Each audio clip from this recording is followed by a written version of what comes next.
Hello students and welcome back to channel Siraj Shaikh the study. आज input tax credit का lecture number 4 है जिसे हम कवर करेंगे नए पॉइंट्स ऑफ आईटीसी। तो स्टार्ट करेंगे आज का क्लास।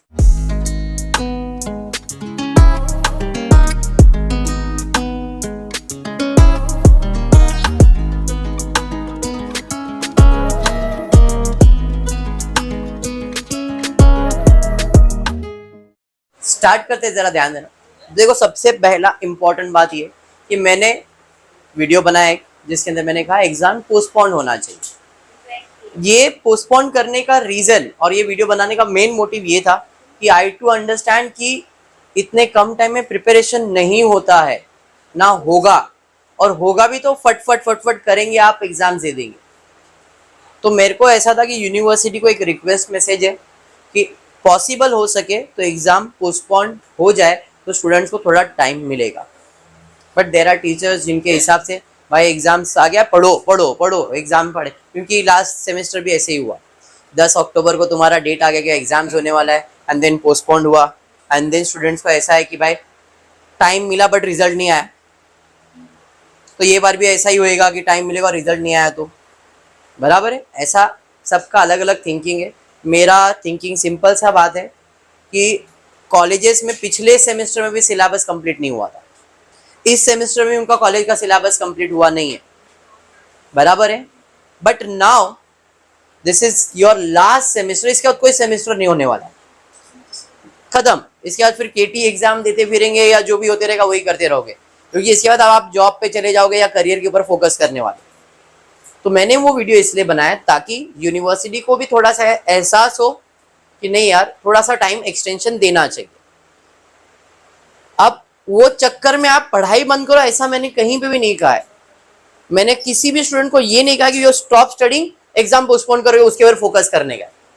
वो अपन ट्राई कर रहे हैं कि जितना पॉसिबल होगा, अगर पॉसिबल हुआ तो एग्जाम पोस्टपोन हो गया तो ठीक है, थोड़ा टाइम मिल जाएगा। बट आज भी और अभी भी मैं बोल रहा हूँ कि हमारा पूरा फोकस होना चाहिए, हम हमारा प्रिपरेशन के ऊपर जो तारीख दिया उसके हिसाब से पढ़े।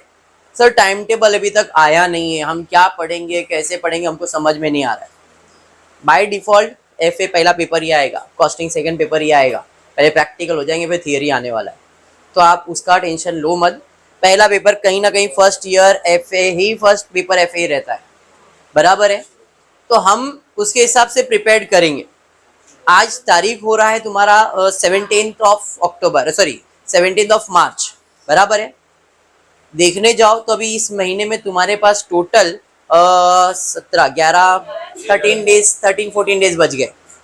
31 मार्च तक है ना, तो 14 डेज ये है और 4 दिन वो पकड़ो, मतलब 17 दिन अभी भी अपने हाथ में है, जिसमें 24 तारीख से 24 ऑफ मार्च से हम लाइव आ जाएंगे। इस लाइव के अंदर अपन प्रैक्टिकल सब्जेक्ट्स कवर करेंगे, जैसे टैक्स, कॉस्टिंग और एफए। मैंने कल भी एक पीडीएफ शेयर किया है, theory question for FA, theory question for CA मैंने शेयर किया है। उसके अलावा इकोनॉमिक्स का आईएमपी क्वेश्चन, उसके अलावा एचआरएम का। अब बचता है टैक्स, कंप्यूटर और एक्सपोर्ट मार्केटिंग, ये 3 सब्जेक्ट। तो आई विल ट्राई कि अगर इसके क्वेश्चंस भी मिल जाएंगे तो वो भी मैं अपलोड कर दूंगा। अब होता ये कि पीडीएफ देखते सर 31 क्वेश्चन, सर 12-15 क्वेश्चन नहीं होएगा सर, आप 4-5 दे दो ना सर इंपॉर्टेंस। अब वो 4-5 देने की बात नहीं, वो 4-5 दे दूंगा, तुम पढ़ के भी चले और एग्जाम में नहीं आया तो किसको गाली देने वाले, मेरे को ही। और 4 बोला तो एक भी आया नहीं। तो जो भी इंपॉर्टेंस मैंने आपको दिया है, 31 क्वेश्चन हो या 15 क्वेश्चन हो ना, ट्राई थोड़ा सा देखो। आप स्टूडेंट्स हो और आपका फोकस स्टडी होना चाहिए, जॉब नहीं। हाँ चलो, किसी के घर में प्रॉब्लम चल रहा है या फाइनेंशियल प्रॉब्लम है, वो लोग जॉब कर रहे हैं, तो जॉब करने वाले लोग जॉब करने के बाद थोड़ा सा स्टडी पे भी फोकस करो, क्योंकि आप स्टडी करके ये कर रहे हो, जॉब कर रहे हो, तो आपको चीज को बैलेंस करने आना चाहिए। आपका जॉब आपका प्रॉब्लम नहीं बनना चाहिए। आपका जॉब, हाँ भाई मैंने जॉब किया, वो मेरा प्रायोरिटी था क्योंकि घर पे पैसे की जरूरत है, मैंने जॉब किया। नाउ व्हाट, स्टडी भी तो है। स्टडी क्यों कर रहा हूँ? ताकि मुझे अच्छा जॉब मिले, अच्छा सैलरी मिले और घर मेरा अच्छा बन जाए। तो आपको स्टडी के लिए भी वैसा इंपॉर्टेंस देना पड़ेगा। और मैं आज क्लियर बोल देता हूँ आपको कि जितने मैंने आईएमपी क्वेश्चन दिए, आपको ऐसे बहुत सारे टीचर्स मिल जाएंगे जो 21 का 30 कर देंगे, 30 का 25 कर देंगे, 25 का 20 कर देंगे, 20 का 15 कर देंगे। अब ये आपके ऊपर है कि आपको 15 पढ़ने का है, 20 पढ़ना है, 25 पढ़ना है, 30 पढ़ना है, 31 पढ़ना है। मैं ये कोई भी टीचर को पॉइंट आउट करके नहीं बोल रहा हूँ, मैं क्लियर बोल रहा हूँ ये बात, क्योंकि मैं भी ऐसा देख रहा हूँ कि चल रहा है बहुत ऐसा, यार नहीं वो मत पढ़ो, मैं ये वाला क्वेश्चन देता हूँ, ये पढ़ लो, ये नहीं ये पढ़ लो, ये। और बच्चे लोग उसके पीछे भागते जो अपने को अट्रैक्ट करता है, नहीं यार ये 20 ही है, ये 15 ही है, ये पढ़ लेता हूँ। It's up to you now. मैं कोई भी स्टूडेंट को पहले भी बोल रहा था और अभी भी बोल रहा हूँ कि मैं कभी कोई चीज को प्रमोट करने के लिए नहीं आया। ये जो पोस्टपोन एग्जाम है, आई एम ट्राइंग, आज कल एक वीडियो अपलोड किया, आई विल टुडे ऑल्सो, मैं कुछ ना कुछ उसके बारे में सोच ही रहा हूँ और एक वीडियो अपलोड करूंगा ताकि यूनिवर्सिटी को थोड़ा सा ऐसा लगे, एहसास वहां करना चाहिए। Because there are many clauses, many drawbacks जो यूनिवर्सिटी ने एक बार किया। एक तो टीचर स्ट्राइक पे चले गए, फिर उसके बाद आपके कॉलेज में फीस्ट हो गया, एनुअल्स हो गया, ये फंक्शन, आईवी चले गए, इधर चले गए, इन सब में ना डेज कम पड़े पढ़ाने के लिए कॉलेज में, और कॉलेज के टीचर ने पढ़ाया नहीं। और जैसे ही यूनिवर्सिटी ने बोला 5 अप्रैल से एग्जाम, टीचर ने फटाफट फटाफट फटाफट हाँ 2 लेसन पढ़ाए, 3 सम पढ़ाए, सिलेबस इज ओवर। बच्चा बेचारा कॉलेज में कुछ बोल भी नहीं सकता है, क्यों? हाँ हाँ हो गया हो गया। बच्चा कहीं ना कहीं डिपेंडेंट है कहीं दूसरे जगह पे, चाहे वो क्लास हो, चाहे वो यूट्यूब हो, या कुछ भी हो, XYZ हो, तो यू आर डिपेंडेंट, तो आप कॉलेज बोलते नहीं हो। और कॉलेज वाले को ऐसा कि हाँ हमारे कॉलेज में तो कोई बोलेगा भी नहीं, 2 सम भी पढ़ा है तो भी सिलेबस ओवर है। तो इसके लिए मैं सब स्टूडेंट को भी रिक्वेस्ट कर रहा हूँ कि आप लोग भी एग्जाम पोस्टपोन को थोड़ा यूनिवर्सिटी तक जाने दो, but at the same time ये भी दिमाग में रखो कि 4 या 5 तारीख को तुम्हारे एग्जाम्स तो है। टिल नाउ आज 17 दिन है, या 17 दिन में अभी भी दिमाग में ये रखो कि नहीं भाई ये 17 दिन है, 17 दिन का स्टडी प्लान मैंने ऑलरेडी तुमको स्टडी प्लान दिया हुआ है। अगर आप प्रॉपर उस हिसाब से पढ़ोगे तो कुछ ना कुछ 3 तारीख तो हो ही जाएगा आपका। लेकिन उसके लिए डेडिकेशन चाहिए और थोड़ा सा सैक्रिफाइस चाहिए। आपका पर्सनल जो सोशल मीडिया है हैंडल है, इसको कितना यूज करना है और स्टडी को कितना इंपॉर्टेंस देना, ये आप डिसाइड करो, मैं नहीं कर सकता हूँ, मैं सिर्फ बोल सकता हूँ। मोटिवेट होना आपके हाथ में, करना आपके हाथ में। क्लियर है? जो ऑफलाइन इधर बैठे उनको भी सेम इंस्ट्रक्शन है, जो ऑनलाइन देख रहे हैं उनको भी सेम इंस्ट्रक्शन है, इट्स द सेम। मैं लेक्चर स्टॉप नहीं कर रहा हूँ, मैं लेक्चर्स कंटिन्यू कर रहा हूँ। मैं अगर पोस्टपोन एग्जाम तो पूरा फोकस उस पर करूँ तो यहाँ पे मालूम पड़ा पोस्टपोन हुआ नहीं और आपका रह गया।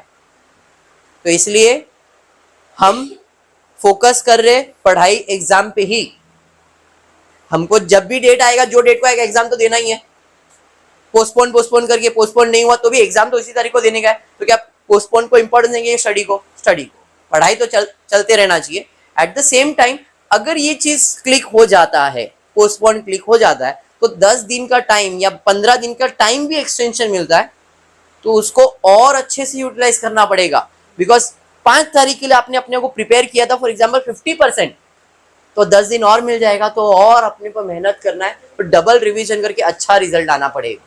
ये खुद से प्रॉमिस करो, मेरे को मत करो। समझ में आया क्या? क्लियर है? मैं वीडियो तुम्हारे हेल्प के लिए बना रहा हूँ, किसी का रिवेंज लेने के लिए या किसी को पॉइंट आउट करने के लिए नहीं है। I am clear saying that कि मैंने जो भी वीडियोस अपलोड किए, चाहे वो स्टडी से रिलेटेड हो या जो पोस्टपोन एग्जाम के लिए हो, इसमें मैंने कोई भी टीचर को कोई भी चीज के लिए पॉइंट आउट नहीं करके बोला है कि हाँ आपने ये पढ़ाया नहीं, ये कॉलेज ने पढ़ाया नहीं, वो कॉलेज ने पढ़ाया नहीं। क्लियर है? यस बोलना, क्या हुआ? नहीं, मैं किसी भी कॉलेज का नाम नहीं ले रहा हूँ, क्योंकि मेरे को पर्सनली बहुत सारे मैसेज आ गए, सर हाँ ये कॉलेज में तो कुछ भी नहीं पढ़ा है, ये कॉलेज में तो कुछ, सर आपका वीडियो देखा हमारे कॉलेज में दिखा रहे और वो लोग बोल रहे एग्जाम पोस्टपोन हो गया। मेरे बहुत सारे मैसेजेस थे उस चीज को लेके, बट मैं अभी क्लियर बोल रहा हूँ, वापस बोल रहा हूँ, एग्जाम पोस्टपोन होना इज सेकेंडरी, प्राइमरी एग्जाम हो रहा है, प्राइमरी एग्जाम होने वाला है। आई एम ट्राइंग कि यूनिवर्सिटी को मैसेज दे कि भाई तुमने ऐसा ऐसा इतना फास्ट एग्जाम रखा है, खाली मैं इतना ही रिक्वेस्ट है कि आप एग्जाम थोड़ा सा पीछे ले लो, कि 5 तारीख का है तो 15 से 20 तारीख तक भी आ जाएंगे तो एक हेल्प हो जाएगा, और कुछ भी नहीं। खाली आपको 10-15 दिन का मेरे को एक्सटेंशन चाहिए, इससे ज्यादा एक्सटेंशन नहीं भी चाहिए, क्योंकि अगर मैंने जो कल कैलकुलेशन दिखाया था 450 आवर्स मतलब 10 लेक्चर की कमी है। अगर वो 10 लेक्चर 10 दिन में भी हो जाएगा तो 10 दिन का ग्रेस पीरियड मांगा है और कुछ भी नहीं मांगा। क्लियर है? यूनिवर्सिटी को भी सेम इंस्ट्रक्शन, आप लोग को भी सेम इंस्ट्रक्शन है। आप लोग भी ट्विटर यूज कर रहे हो तो आप लोग भी यूनिवर्सिटी को टैग करो। वर्षा गायकवाड मैडम को नहीं टैग करने का है, क्योंकि मैंने देखा ट्विटर में वर्षा मैडम को टैग कर दिया है, जबकि वर्षा मैडम जो है वो 12th स्टैंडर्ड के लिए बेचारी, वो भी सोचेगी मेरे को क्यों टैग कर रहे हो। तो ऐसा नहीं करना है आपको, ठीक है क्या? मुंबई यूनिवर्सिटी को टैग करके मुंबई यूनिवर्सिटी को बोलना है आपको, क्योंकि Maharashtra board is different and Mumbai university is different. Maharashtra के अंदर वो वर्षा गाड़े मैडम है जो स्कूल लेवल जूनियर कॉलेज को मैनेज करते हैं, ठीक है क्या? हाँ, आपके चौहान सर है शायद, वो अभी जो नए आए हुए, हाँ कुछ तो मेरे को उनका नाम याद में नहीं, वो यूनिवर्सिटी को मैनेज करते हैं, ठीक है? तो वो सब छोड़ दो, ये सब डिस्कशन हो गया। Now focus on your study. Every day जो शेड्यूल है 2 आवर्स 2 आवर्स 2 आवर्स का जो शेड्यूल है, पूरे दिन में कम से कम 8 आवर्स का स्टडी प्लान रखो। 8 आवर्स पूरे दिन में। कॉलेज तो आप खुद ही मेरे को बोल रहे हो हमारे कॉलेज में कुछ होता नहीं, हम जाते नहीं है, खुद ही बोल रहे हो। तो 8 आवर्स का शेड्यूल बनाओ कि पूरे दिन में एटलीस्ट 8 आवर्स, 8 आवर्स का भी शेड्यूल ऐसा होना चाहिए 2 आवर्स 2 आवर्स 2 आवर्स 2 आवर्स करके, या 3 आवर्स का शेड्यूल करके ऐसा 3 स्लॉट बना लो। 3 आवर्स का 1 स्लॉट, 3 आवर्स का 1 स्लॉट, 3 आवर्स का 1 स्लॉट, ऐसे 3 3 3 कितने 9 घंटे हो गए।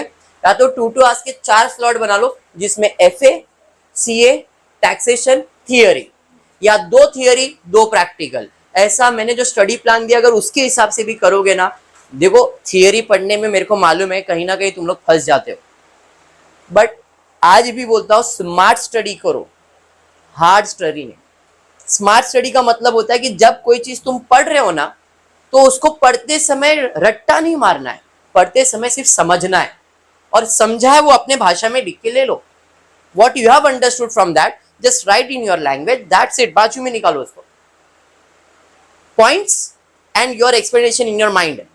अच्छा ये पॉइंट का मतलब ये है, मैंने ये समझा, ये पॉइंट है, ये पॉइंट, ये पॉइंट, बस लिख के छोड़ दो। क्योंकि तुम TY में हो, तुम आज रट्टा मारोगे कल भूलने वाले हो, मेरे को मालूम है ये बात। कल रट्टा मारोगे परसों भूल जाओगे। रट्टा मारो मत, खाली एक्सप्लेनेशन आपका नोट्स बनाते जाओ। मैं ट्राई कर रहा हूं, मैंने जैसे आप लोगों को बोला है, जो भी IMP 31 क्वेश्चंस दिया है ना, उसका पॉइंट्स और keyword as soon as possible मैं ट्राई कर रहा हूँ, क्योंकि वो सब नोट्स टाइप करना पड़ता है। तो अगर मेरे को सब कीवर्ड और पॉइंट्स मिल गया, मैं फटाफट तुम लोगों को शेयर कर दूंगा, वो भी क्लियर है। मेरे से जितना पॉसिबल है उतना मैं करूंगा, बाकी तुम्हारे ऊपर है कि तुमको मेहनत करने का, ठीक है। ये semester I am expecting result. Semester 5 में मैं एक्सपेक्ट भी नहीं किया था, मेरे को मालूम था कि कोई भी सीरियस नहीं है। I was very much prepared for that, offline students की बात कर रहा हूँ। But semester 6 I know each one of you, you have done lots of hard work. किया है, डे 1 से आपने स्टडी किया है, अच्छे से किया है। FA you have done, CA you have done, taxation कर रहे हो। कंप्यूटर्स का कुछ भी अता पता नहीं है, मेरे को मालूम है तुम्हारे दिमाग में, खाली इतना कि हाँ आएगा, हम लोग लिख देंगे। Same goes with your MHRM and economics. जहां तक मेरे को मालूम है MHRM के सर जो पढ़ा रहे, मॉड्यूल 1 बाहर करवा दिया रहेगा। आई नो कि उनका टैलेंट क्या है। सेम गोज विथ, अभी कल उन्होंने 3 आंसर करवाया, उसमें शायद 1 आंसर भी नहीं हुआ है। अगर 2 आंसर भी बाहर है तो तीसरा थोड़ा सा वर्कआउट करोगे तो हो जाएगा। जितना पॉसिबल मैंने उनको रिक्वेस्ट किया कि ये मंथ के एंड तक वाइंड अप करने के लिए कहा है मैंने, तो he will be doing the same. Okay, clear है। आज का जो लेक्चर था, जो बोलना था वो तो हो गया। आप इधर आ जाता हूँ इनपुट टैक्स क्रेडिट पे, बहुत ज्यादा ही बोल दिया है। चलो ठीक है, स्टार्ट करते। वापस input tax credit section 18 sub section 1 and 18 sub section 2। याद है क्या है ये? अगर बंदा, ये जो बंदा है इसने रजिस्ट्रेशन नहीं किया है, व्हाट इज सेक्शन 18 एंड 18(2) के अंदर क्या होता है? मैंने अपने आप को रजिस्टर नहीं किया है, बराबर है, बट रजिस्ट्रेशन GST के पहले मैं खरीदता बेचता था, खरीदता और बेचता था, बराबर है। तो जो भी मैंने गुड्स खरीदा है उस पर मैंने टैक्स भरा है, तो क्या उस टैक्स का मुझे बेनिफिट रजिस्ट्रेशन के बाद मिलेगा या नहीं मिलेगा? वो है सेक्शन 18(1) एंड 18(2). क्लियर है? समझा मैं क्या बोल रहा हूं? मैं ये कह रहा हूं कि सेक्शन जो है सेक्शन 18 और 18(1) और 18(2) में क्या होता है, मैंने अपने आप को रजिस्ट्रेशन नहीं करवाया था। जब मैंने रजिस्ट्रेशन नहीं करवाया था तो मैं GST के लिए एप्लीकेबल भी नहीं था। जब GST के लिए एप्लीकेबल नहीं था तो इनपुट भी नहीं था मेरे लिए। अरे समझ रहे हैं ना क्या बोल रहा हूँ? नहीं, हाँ तो एक्सप्रेशन तो दो, नहीं तो आप बैठे कहाँ है लेक्चर? फर्स्ट टाइम बैठ रहे ये वाला लेक्चर। वापस एक बार मैं कह रहा हूँ, मैंने अपने आप को GST में रजिस्टर नहीं किया है। I have not registered my self under GST, but मैं गुड्स खरीद रहा हूँ, बेच रहा हूँ। मैं बिजनेसमैन हूँ, मैं गुड्स खरीदूंगा, मैं गुड्स बेचूंगा। जब मैं गुड्स बेच रहा हूँ तो मैं टैक्स ले रहा हूँ, बट वो टैक्स गवर्नमेंट के पास जा ही नहीं रहा है। क्यों? क्योंकि मैं रजिस्टर्ड नहीं हूँ, है नहीं। तो मैं टैक्स लूँ नहीं लूँ चलता है, बट जब गुड्स खरीदने जा रहा हूं तब तो टैक्स भर ही रहा हूं ना, तब तो कंपलसरी भरना। तो मैंने सामने वाले को टैक्स भरा है परचेज के टाइम, मतलब इनपुट, बट मैंने रजिस्टर किया था क्या अपने आप को? नहीं। तो मैंने रजिस्ट्रेशन के पहले सामान खरीदा था, उस पे मैंने टैक्स भरा था। तो क्या अब रजिस्ट्रेशन के बाद उस टैक्स को मैं इनपुट टैक्स क्रेडिट क्लेम कर सकता हूं या नहीं, उसी के बारे में हम लोग ये टॉपिक कंप्लीट कर रहे हैं। जैसे इसके पहले के लेक्चर में वही पार्ट था, अभी भी ये सेक्शन 18(1) और 2 ही चल रहा है। समझ में आया क्या? कब क्लेम कर सकते हो? जब आपने जो जो परचेज किया है वो विद इन 1 ईयर है क्या, पहला वो चेक किया जाएगा कि जो भी सामान आपने परचेज किया था प्रीति, उस पे जो तुमने टैक्स भरा है क्या वो विद इन 1 ईयर है क्या? जिस तारीख को मैंने रजिस्ट्रेशन किया, जिस तारीख को मुझे सर्टिफिकेट मिला, उसके विद इन 1 ईयर है क्या नहीं वो परचेज? पहला कंडीशन वो है कि जो भी तुमने खरीदारी किया है वो 1 ईयर के अंदर होना चाहिए। समझ में आया क्या? दूसरा क्या है? सेक्शन 18 सब सेक्शन 2 में क्या है? कोई भी कैपिटल गुड्स के ऊपर आपको इनपुट टैक्स क्रेडिट नहीं मिलता है। कोई भी इनपुट टैक्स कैपिटल गुड्स के ऊपर आपको इनपुट टैक्स क्रेडिट नहीं मिलता है, अदर देन अगर वो चीज को आप बेचने वाले हो। कैपिटल गुड्स क्या होता है? कैपिटल गुड्स का मतलब होता है वो गुड्स जो मैंने खरीदा है खुद के यूज के लिए, कंज्यूमर के लिए नहीं। तो अगर जब वो खुद के यूज के लिए है तो क्या मैं उसके ऊपर आईटीसी क्लेम कर सकता हूं? नहीं। लेकिन वो चीज अगर बेचने के लिए है तो it can be use for ITC claim. और उसका कितना क्लेम कर सकते हैं? तो उसको हम लोग 5% टैक्स क्लेम कर सकते, इससे ज्यादा नहीं। कितना परसेंट? 5%। वो हम लोग इस सब में सीखने वाले। पिछले सब में 5% input tax credit on capital goods नहीं एक्सप्लेन किया था, आज हम लोग कैपिटल गुड्स का इनपुट टैक्स क्रेडिट एक्सप्लेनेशन लेने वाले। बैठा दिमाग में क्या हो रहा है? सेम प्रोसेस है, आउटपुट माइनस इनपुट वही हो रहा है।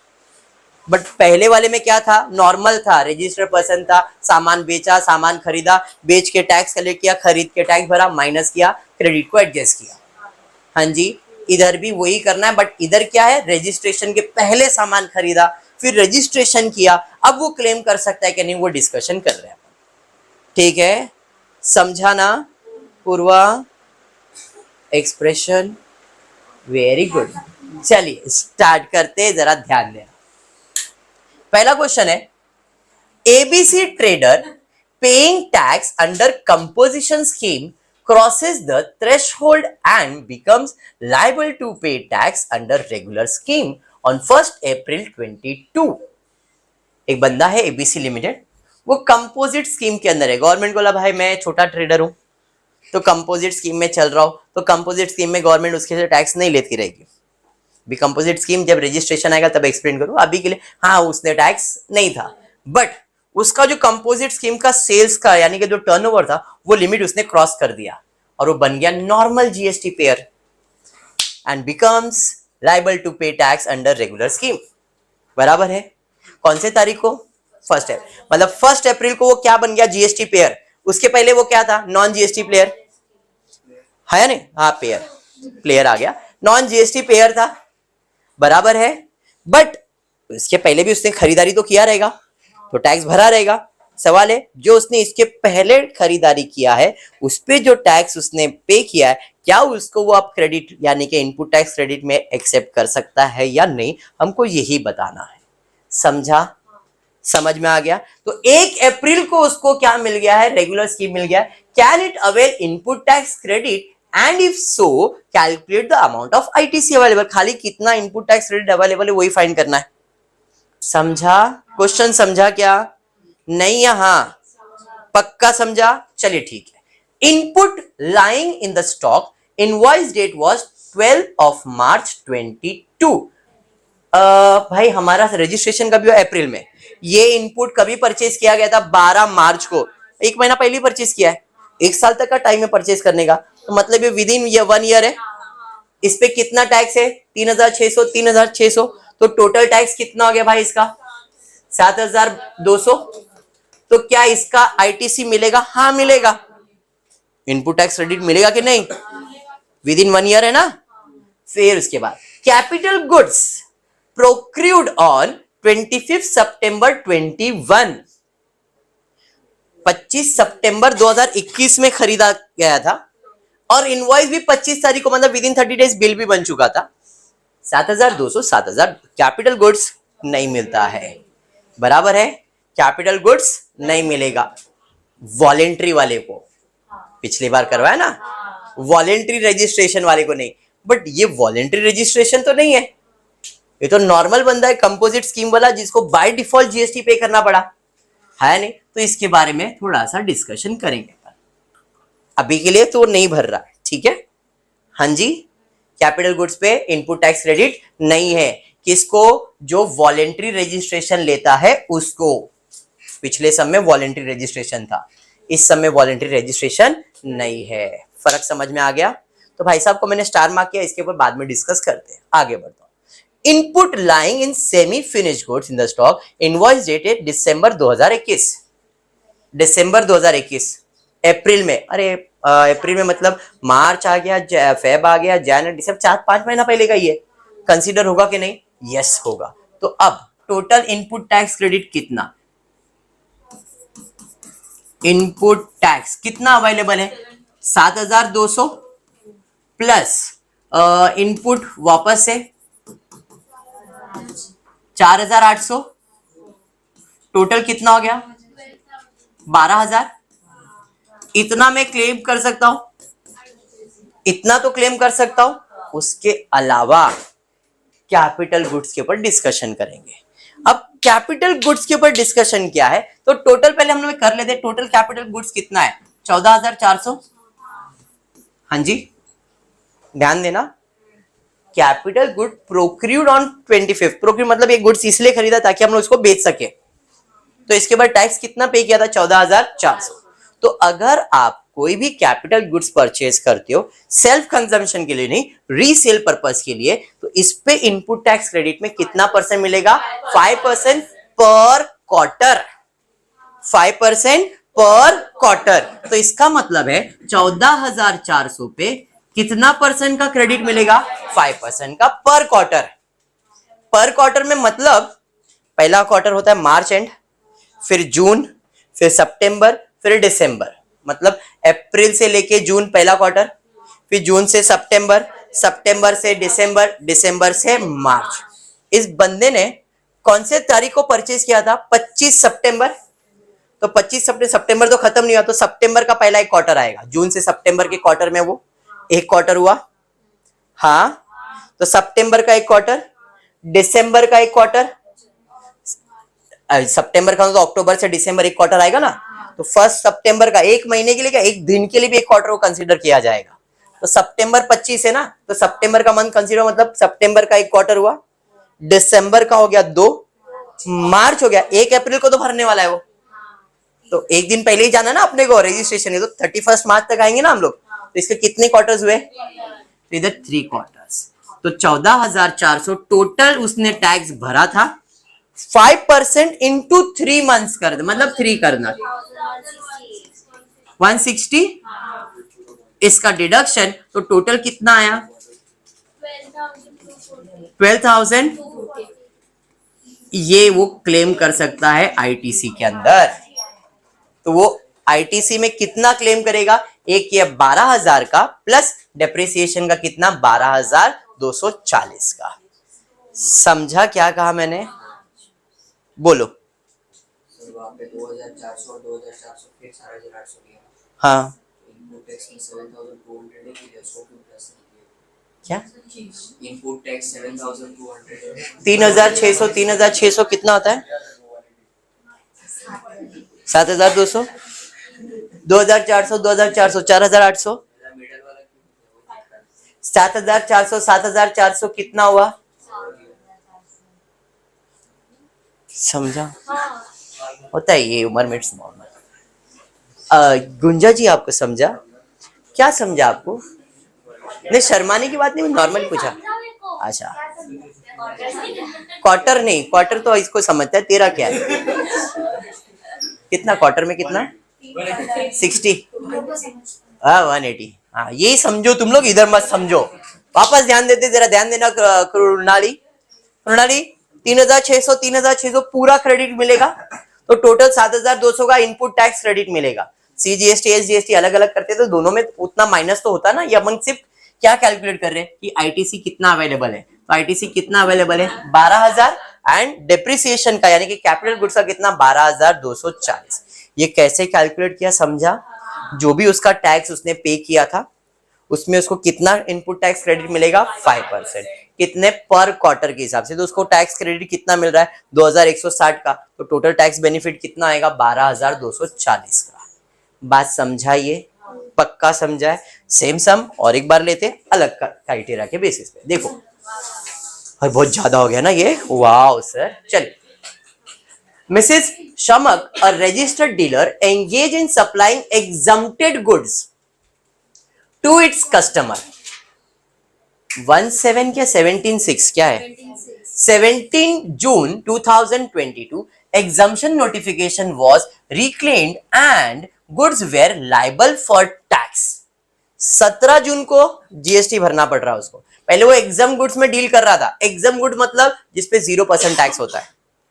जब वो टैक्स भर ही नहीं रहा है तो टैक्स कलेक्ट कैसे करेगा? लेकिन ये हो रहा है कि भाई इसने जो गुड्स खरीदा है इस पे उसने टैक्स भरा रहेगा, बट वो बेच रहा है किसके ऊपर? एग्जाम के ऊपर। मतलब इधर उसको टैक्स कुछ मिल रहा है क्या? नहीं। तो खाली इनपुट हो रहा है, आउटपुट हो रहा है क्या?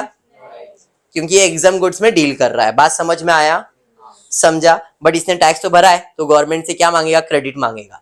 कितना क्रेडिट मांगेगा? तो अलग अलग उसके इनपुट्स दिए गए हैं। बराबर है? चलिए देखते हैं क्या दिया है।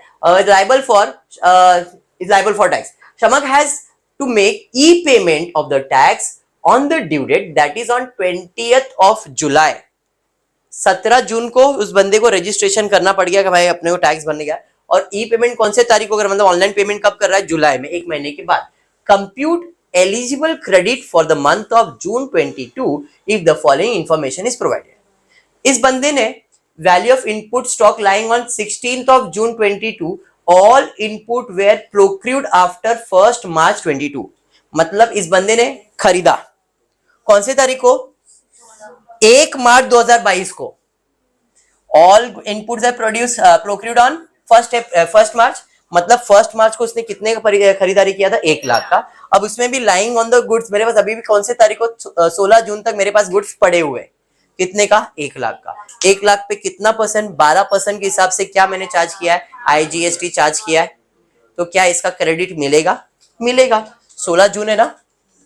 अरे 16 जून मतलब 17 को तो अपना रजिस्ट्रेशन हुआ है। एक दिन पहले हमारे पास गुड्स 1 लाख का पड़ा है और हमने वो विद इन अभी 2-3 महीने पहले ही खरीदा है, तो इसका तो क्रेडिट मिलना ही मिलना है। समझ में आया? तो ये 12,000 का क्रेडिट तो मिलेगा ही, इसमें डाउट? फिर value of input contains semi finished goods lying in the stock on 16th of June but only input of 85,000 were semi finished goods। इधर थोड़ा सा एडजस्टमेंट। क्या बोल रहा है? 1,35,000 का गुड्स आपने लिया है जिसमें सिर्फ 85,000 का ही सेमी फिनिश गुड्स है। सेमी फिनिश गुड्स है मतलब जिसे आप रीसेल करने वाले हो, बाकी तो फिनिश गुड्स रहेंगे या कुछ और रहेगा। जो कुछ और रहेगा मतलब वो क्या है वो अपने को मालूम नहीं है, तो क्या हम उसका आईटीसी क्लेम कर सकते हैं? नहीं। जो गुड्स मालूम है उसका ही आईटीसी क्लेम कर सकते हैं। तो यहाँ पे जो टैक्स दिया है अगर आप कैलकुलेट करो 1,35,000 का 6% कैलकुलेट करो 8,100 आएगा। आ रहा है? बट मुझे 8,100 का क्लेम नहीं मिलेगा। क्यों नहीं मिलेगा? बिकॉज हमको जब 1,35,000 का गुड्स बेचा था, अच्छा देख लो भाई किसका है? आदम का है। आदम, चलिए ठीक है, होता है ये लाइव लेक्चर में ऐसे होते रहता है। चलो ठीक है, वापस ध्यान देते हैं। साइलेंट करके दे बेटा, तेरे पास रख। तो 1,35,000 पे टैक्स कितना आ रहा था? 8,100 दोनों पे ना। तो बट मेरे लिए गुड्स अब कितने का वैल्यू है? सिर्फ 85। तो 85 के लिए टैक्स कितना? क्रॉस मल्टीप्लाई करो। 85 कहां से आया? 85,000 दिया ना यहाँ पे, मतलब यहाँ पे मेरे को कितना टैक्स क्लेम करने मिल सकता है? 5,100। 5,100। 8,100 आएगा क्या? नहीं। बात समझा? काय सांग ए बघ, परत एकदा सांगतो ऐका। मैंने 1,35 का सामान खरीदा था बट 1/35 में मेरा सिर्फ 85,000 का ही परचेज है सेमी फिनिश गुड्स का, रॉ मटेरियल का। अरे समझ में आ रहा है? क्योंकि जो फिनिश है उसके ऊपर तो टैक्स आने वाला नहीं है, एग्जाम गुड्स है वो। फिनिश गुड्स क्या है? एग्जाम्प्ट है, तो उसके ऊपर टैक्स आएगा क्या? नहीं ना। तो यहाँ पे सेमी फिनिश के ऊपर ही अपने को टैक्स कितना आने वाला है? 6%, 6%। तो 1/35 100% के लिए 8,100 टैक्स था। तो मेरे लिए कितना है? 85,000 सेमी फिनिश है, तो 85,000 के हिसाब से कितना टैक्स आ रहा है? क्रॉस मल्टीप्लाई किया 5,100 आ रहा है। अभी समझा? तो इसको भी मेरे को आईटीसी में क्लेम मिल सकता है। अंडरस्टूड? आगे बढ़ते। Input received on 31st of Jan 22 lying in the finished goods stock on 16 June 2022 9,300 9,300। बोलो क्या आएगा कि नहीं? इनपुट टैक्स क्रेडिट मिलेगा कि नहीं? हाँ जी, इसके ऊपर इनपुट टैक्स, क्योंकि मैंने खरीदा है ना, ये तो खरीदा है तो टैक्स तो भरा रहेगा, बेचा रहता तो इसके ऊपर टैक्स 0% होता। क्लियर? नेक्स्ट है कैपिटल गुड्स। भाई कैपिटल गुड्स रजिस्टर्ड हुआ है तो इसके ऊपर क्या आने वाला है? 5% का आने वाला। अब ये कब परचेज किया था? 10/12/2021 दिसंबर के मंथ में, और ये कौन सा मंथ चल रहा है? जून का। अपने को जून का कैलकुलेशन करना है, तो जरा ध्यान देना। टोटल टैक्स कितना है? 96,000 पे किया, कितना परसेंट चार्ज होगा? 5%। अब कितने क्वार्टर का है? तो पहला तो दिसंबर एक क्वार्टर रहेगा क्योंकि दिसंबर का मंथ है, फिर मार्च रहेगा, फिर जून रहेगा। जून तक का कैलकुलेशन है ना, बराबर है? तो इधर भी 3 क्वार्टर्स आ जाएगा। तो कैलकुलेट करो कितना आ रहा है? 14,400 आ रहा है। मतलब 96,000 में माइनस 14,400 करेंगे 600। ये किसका? कैपिटल गुड्स का क्रेडिट आ गया। अरे समझा? और नॉर्मल के लिए कितना? तो ये 12,000 प्लस 5,100 5,100 10,200। अरे बराबर है 9,300 9,300 18,600, टोटल 40,000। ये नॉर्मल गुड्स और ये तुम्हारा कैपिटल गुड्स। फर्क समझ में आया अभी? क्या अभी भी डाउट है? समझ रहा है क्या कर रहा हूं मैं? देखो पिछले सब में भी सेम चीज किया था। कितना टैक्स अवेलेबल है इनपुट में और कैपिटल गुड्स में? इधर भी मैंने सेम चीज किया है, बट खाली यहाँ पे थोड़ा सा एक पॉइंट क्या था? सेमी फिनिश गुड्स का। इसको आंसर को कैसे प्रेजेंट करेंगे? चलो सॉल्यूशन के अंदर आपको कैसे प्रेजेंट करने का है? पहला पर्टिकुलर्स ITC। पहला क्या लिखा है? Value of input. Value of input कितने का है? वैल्यू ऑफ इनपुट 12,000, पूरा ITC में जाएगा, टैक्सेबल है। उसके बाद value of semi finish goods 85,000 वाला, तो इसका कैलकुलेशन दिखाया 1,35,000 is equivalent to 8,100। 85,000 is equals to dash 5,100, बराबर, प्लस 5,100।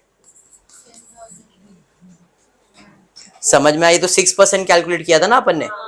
समझा ये आपको? अगर ये 8,100 की जगह पे 16,200 लिखा रहता तो डायरेक्टली आपको 10,200 आ जाता। समझा ये?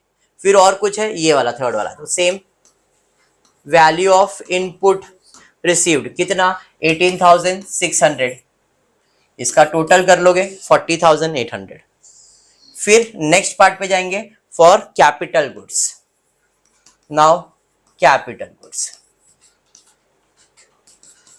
टैक्स पेड या तो टैक्स इनपुट टैक्स कितना है इस पे?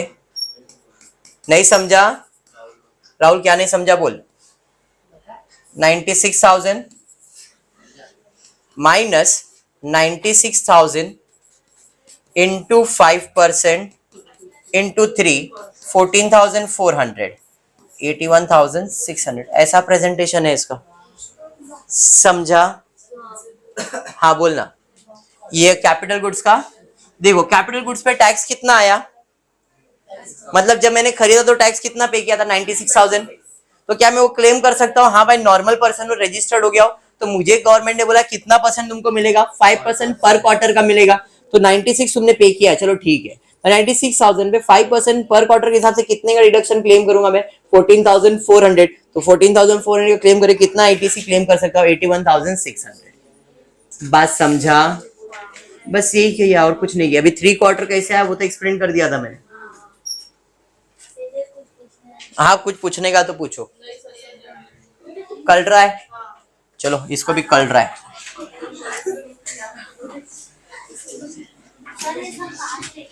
ये सब तुम्हारे आईनापुरे के टेक्स्ट बुक से आया है बेटा। इसमें मजा नहीं आ रहा है ना, ये थियरी पार्ट आ गया ना, इसके लिए तुम लोग को मजा नहीं आ रहा है और कुछ नहीं है। वही चीज, खाली कंसेप्ट मालूम होना चाहिए और कुछ भी नहीं है। देखो इस क्वेश्चन में दिया है, a goods manufacturer by king queen limited has been exempt from GST with effect from 1st May 22.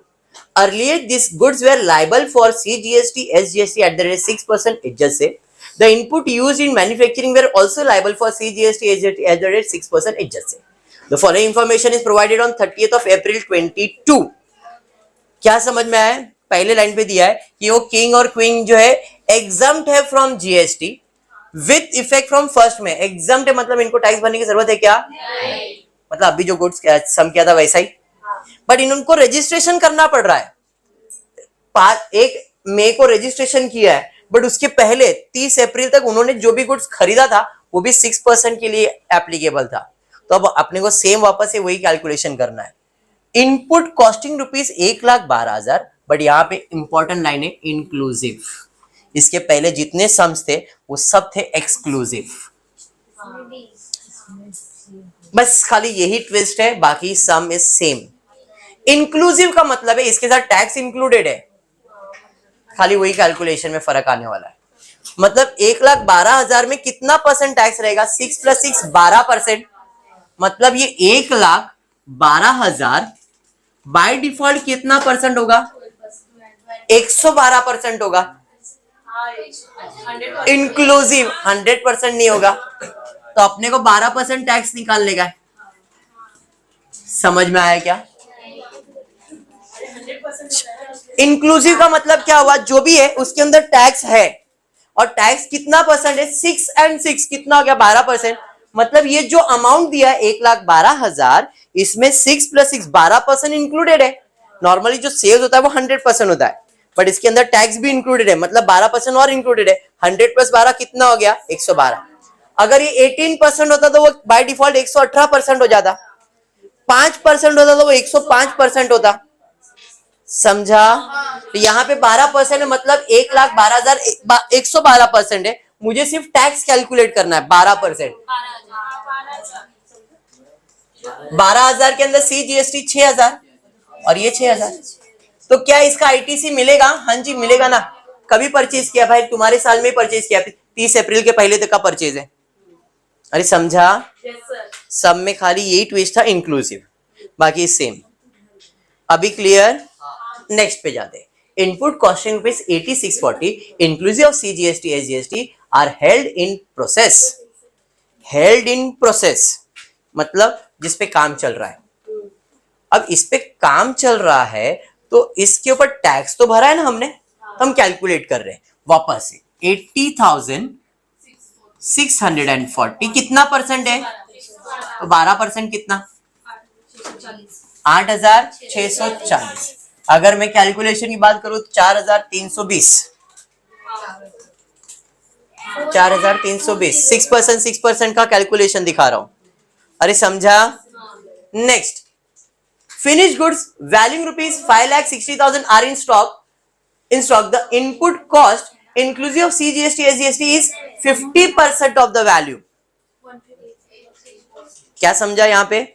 मतलब इनपुट स्टॉक के अंदर 50% ही अपने लिए काम का है, जैसे सेमी फिनिश गुड्स वाला कंसेप्ट था। तो इधर बोला कि फिनिश गुड्स 5,60,000 का स्टॉक में है, the input cost inclusive of CGST कितना है? 50%। इनपुट वैल्यू कितना है? 50%। बाकी क्या रहेगा? फिनिश गुड्स आउटपुट रहेगा। तो 5,60,000 का 50% वैल्यू कितना आएगा? 2,70,000 नहीं 2,80,000। तो यहाँ पे लेगा 2,80,000। कितना परसेंट वैल्यू है? 112 बराबर। तो 12% कितना? 30,000। 15,000 15,000। समझ में आया क्या? क्लियर है? आगे बढ़ेंगे नेक्स्ट। उसके बाद क्या है? Input tax credit on capital goods lying in the stock is 70,000। This goods were purchase on 1st of August 21। भाई कैपिटल गुड्स से बाद में सोचते हैं इसके बारे में, बराबर। कैपिटल गुड्स को तो फुर्सत से सॉल्व कर रहे हैं। फिर आगे दिया है the balance in electronic credit ledger. Credit ledger मतलब मेरे अकाउंट में पहले से कितना क्रेडिट में बैलेंस है, 1,52,000। और ये सब अगर पेबल रहेगा तो हम उसके साथ क्या करेंगे, एडजस्ट, और रिफंड रहेगा तो उसी के अंदर ऐड करेंगे। तो इसका बैलेंस एडजस्ट करने के लिए है, ये बाद में देखते हैं। और क्या है? The department has asked the king and queen to reserve the credit taken on input referred the above. However, King Queen Limited contend that the credit once valid taken is indefensible and not required to revise. Decide what would be your answer if the balance in electronic credit ledger account as on 30th June was 1 lakh rupees। दो चीज दिया, 1,52,000 भी दिया और 1 लाख की दिया, दोनों का कैलकुलेशन दिखाना। इतना क्लियर है? मैं कैपिटल गुड्स का कैलकुलेशन ले लेता हूं। 72,000 कितना परसेंट, 5%। अब कितने क्वार्टर्स के लिए आएगा? कभी खरीदा था भाई साहब ने? अगस्त। तो सितंबर के बाद अक्टूबर, नवंबर, दिसंबर। तो अगस्त सितंबर मतलब सितंबर का एक क्वार्टर, दिसंबर कौन से तारीख को? ये मई में है। दिसंबर का जैन से मार्च हो गया, मार्च के बाद अब ये कौन से इसमें आ गया, मई में। मतलब कितने क्वार्टर्स हो गए? 4 क्वार्टर्स।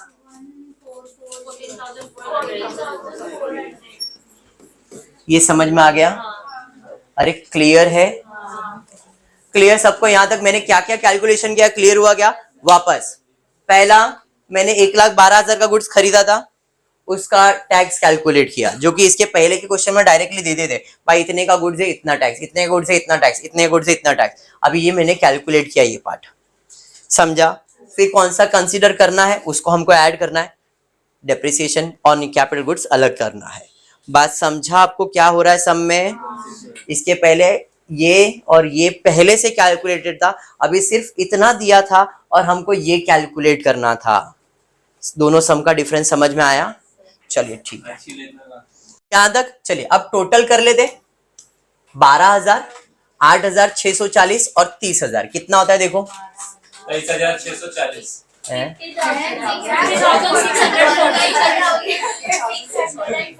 50,000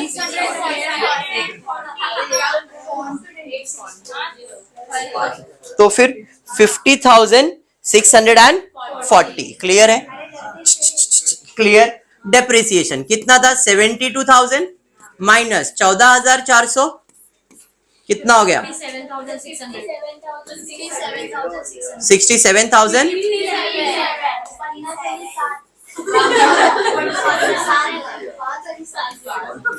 57,000 इधर ना जरा 3 मंथ्स का कैलकुलेशन करो कितना आ रहा है, 3 क्वार्टर्स का। इस पे 72,000 में 5% 3 क्वार्टर का कैलकुलेट करो, 10,000। 72,000 माइनस 10,800 करो, 61,200। हाँ तो यहाँ पे ध्यान देना, कैपिटल गुड्स पे अपन ने जो क्वार्टर का कैलकुलेशन किया ना, थोड़ा इस पे ध्यान दो। आपका डेट क्या है यहाँ पे? 1 अगस्त, बराबर है। अगस्त के हिसाब से अगर मैं कैलकुलेशन करता हूं, अगस्त, सितंबर, अक्टूबर, नवंबर, दिसंबर, जैन, फेब, मार्च, अप्रैल, मई। 1 मई को बंदा रजिस्टर कर रहा है, हाँ या नहीं? तो कितने मंथ्स आ रहे हैं? 9 मंथ्स। तो 3 क्वार्टर्स होंगे। बात समझ में आ रहा है? क्लियर? इतना समझ में आया? वापस से 1 अगस्त है ना, अगस्त, सितंबर, अक्टूबर, नवंबर, दिसंबर, जैन, फेब, मार्च, अप्रैल, कितने मंथ्स हो गए? 9 मंथ्स। अब जरा ध्यान रखना कि जो कैपिटल गुड्स है, ये जो कैपिटल गुड्स है, कैपिटल गुड्स का यहाँ पे जो लाइफ होता है बाय डिफॉल्ट 5 इयर्स का लाइफ होता है। कितने इयर्स के लिए होता है? 5 साल के लिए लाइफ होता है। तो 5 इयर्स अगर मैं मंथ से मल्टीप्लाई करूं तो 5 into 12 कितना हो जाएगा? 60, बराबर है। तो यहां पे क्वार्टर का कैलकुलेशन कैसे होगा जरा ध्यान देना। 72,000 मंथ वाइज करो या तो डायरेक्टली 3 क्वार्टर्स करना, दोनों सेम है, मैं खाली एक्सप्लेनेशन दे रहा हूं। 72,000 इंटू 5% इंटू 60 मंथ्स। 60 मंथ कैसे आया? 5 साल है, 5 साल, एक साल में 12 महीना, तो 5 इंटू 12 कितना हो गया? 60। उसमें से ये मशीन कितने मंथ्स के लिए यूज हुआ है? सिर्फ 9 मंथ्स, तो अभी भी इसका कितना लाइफ बच गया है? तो 60 माइनस 9 करो, 51 मंथ्स रिमेनिंग है, डिवाइड बाय 60 मंथ्स, कैलकुलेट करो, देखो कितना आ रहा है। हाँ बेटा, हो गया, ज्यादा उम्र हो गया तेरा। 72,000 3060 बराबर है। अब यहां पे 5% कैलकुलेशन तो आएगा नहीं क्योंकि हमने ऑलरेडी 5 इयर्स ले लिया ना। 72,000 इंटू 51/60 कितना आ रहा है? 61,200 आ रहा रहेगा। बट ये 4th क्वार्टर तो था नहीं, कितने क्वार्टर्स के लिए? सिर्फ 3 क्वार्टर्स के लिए। तो मैं डायरेक्टली कर सकता था 72,000 5% फॉर 3 क्वार्टर्स, तो आपको अमाउंट आता 10,800। 72 माइनस 10,800 61,200 आ जाता फॉर 3 क्वार्टर्स।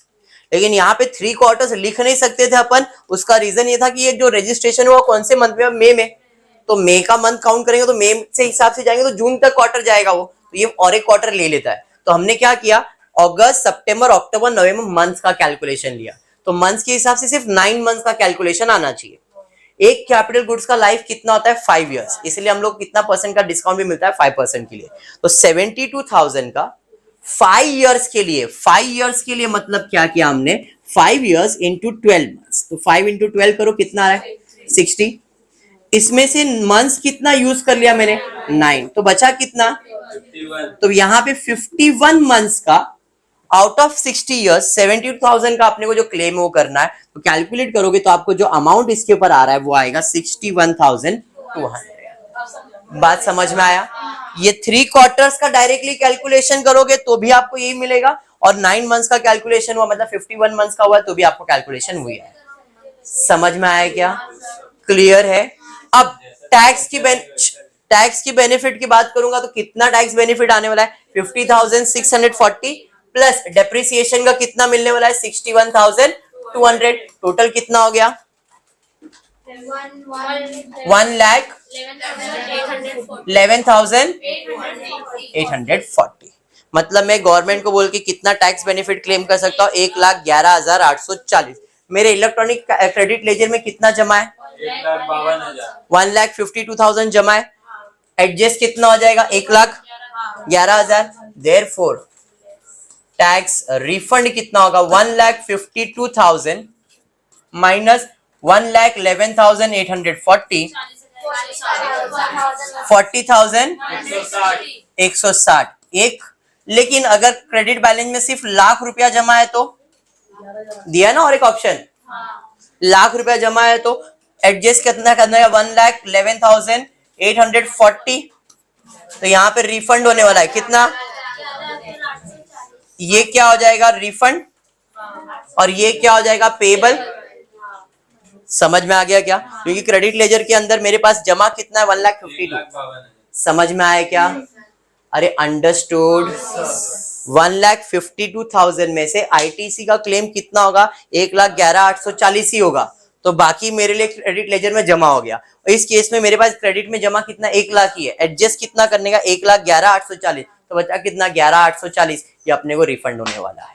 ये किधर दिया था? तो देखो यहाँ पे क्लियर बोला है, the balance in electronic credit ledger is 1,52,000 and if the balance in credit ledger account is only 1 lakh, तो व्हाट इज योर आंसर? अभी समझा? पक्का? देखो मैं अभी बोल रहा हूं, मैं थोड़े डिफिकल्ट सम इसलिए ले रहा हूं ताकि आपके दिमाग में जो पॉइंट्स टू रिमेंबर है वो रहे। खाली ऊपर ऊपर से अगर आईटीसी पढ़ाना है तो जो पहला पार्ट और दूसरा लेक्चर हुआ उतना भी करके तो इनपुट टैक्स क्रेडिट खत्म। क्लियर है?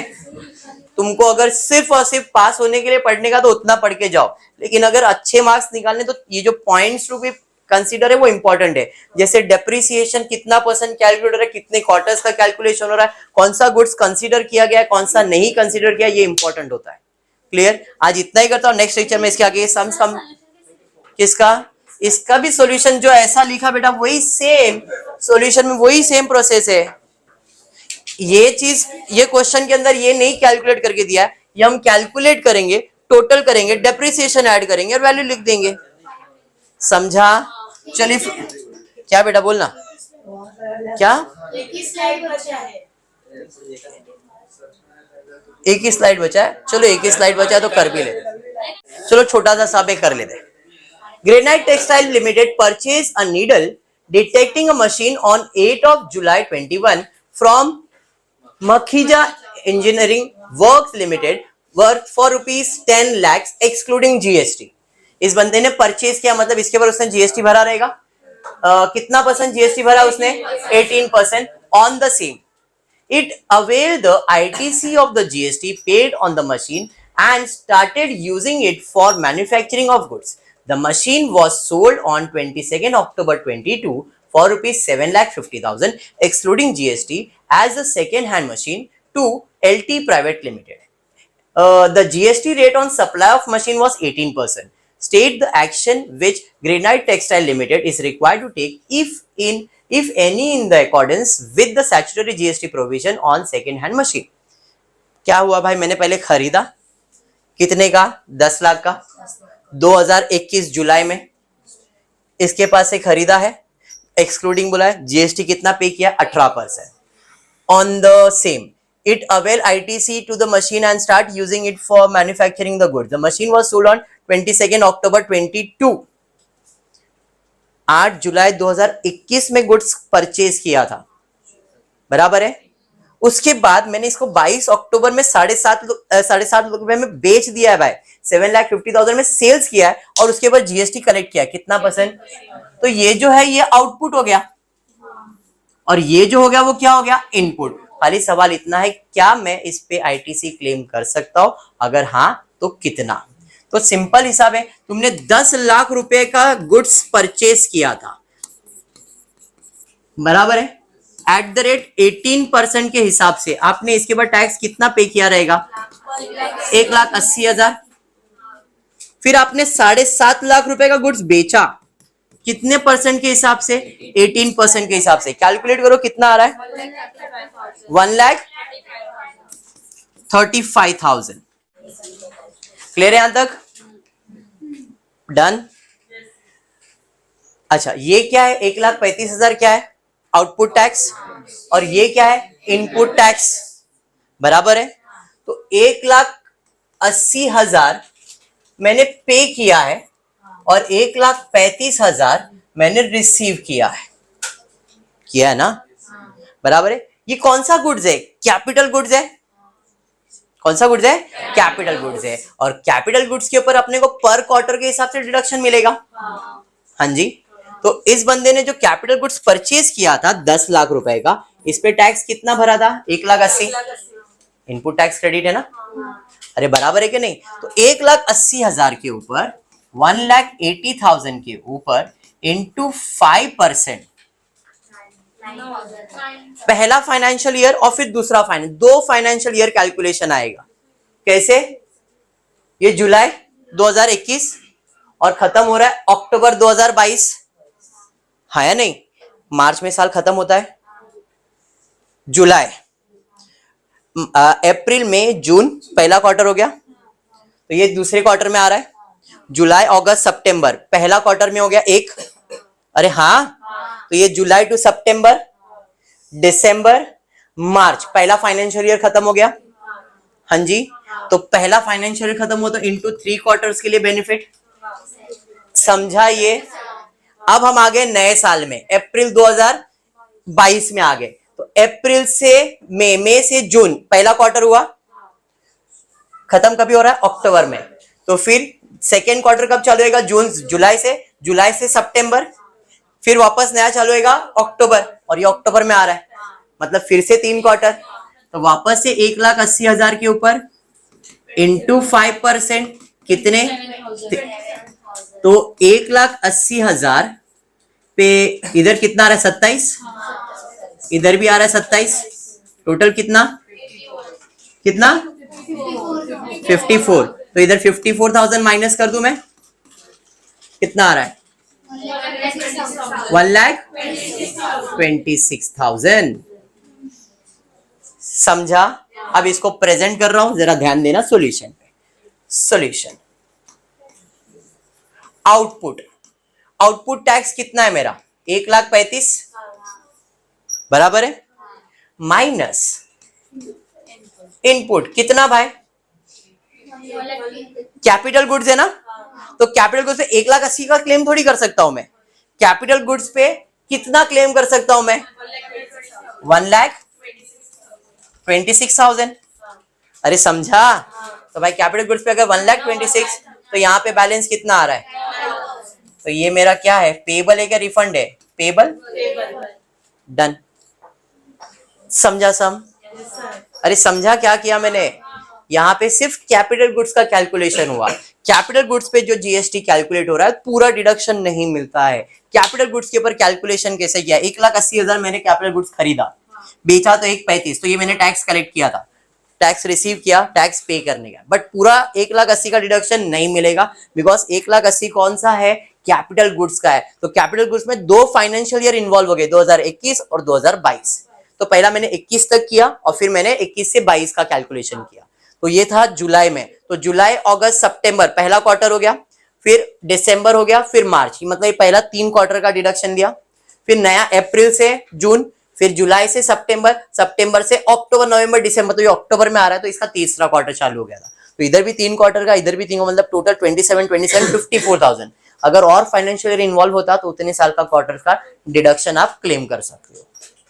समझा अभी? तो यहाँ पे 2 कैलकुलेशन के हिसाब से 54,000 का डिडक्शन क्लेम किया। 1,80,000 में 54,000 माइनस किया तो मुझे कितने का आईटीसी बेनिफिट मिलेगा? 1,26,000 का ही मिलेगा। समझा? 1,35,000 में 1,26,000 माइनस किया, टोटल कितना आया? 9,000। ये पॉजिटिव आ रहा है तो मुझे पे करना पड़ेगा। समझा ये? पक्का? तो आज इतना ही करते हैं और यहाँ पे आईटीसी वाइंड अप करता हूं। और भी सम्स है, अगर आप देखोगे तो आपको क्लियर होगा, बट आईटीसी में इतने ही कंसेप्ट्स है। एक सेक्शन 18(1), 18(2) और उसके अलावा आउटपुट माइनस इनपुट। ध्यान रखना कैपिटल गुड्स के बारे में, ठीक है क्या? पक्का? तो आज इतना ही करता हूँ। नेक्स्ट लेक्चर में इसके आगे सम्स कंटिन्यू करेंगे या नया टॉपिक स्टार्ट करेंगे। नया टॉपिक मोस्टली स्टार्ट करूंगा मैं, मेरे हिसाब से शायद मैं रजिस्ट्रेशन ले लूंगा या तो value of supply. Mostly registration complete करने वाला हूं, उसके बाद value of supply, because value of supply जो कंसेप्ट है ना, वैल्यू ऑफ सप्लाई, ये जो चीजें आप अभी कैलकुलेट कर रहे हो टोटल करने का, बस उतना ही है उसका कंसेप्ट। ठीक है क्या? आज के लिए इतना है। होपफुली वीडियो पसंद आया तो प्लीज वीडियो को लाइक कर देना, फ्रेंड्स ग्रुप में शेयर करना, चैनल को सब्सक्राइब करना। Thank you for watching the video.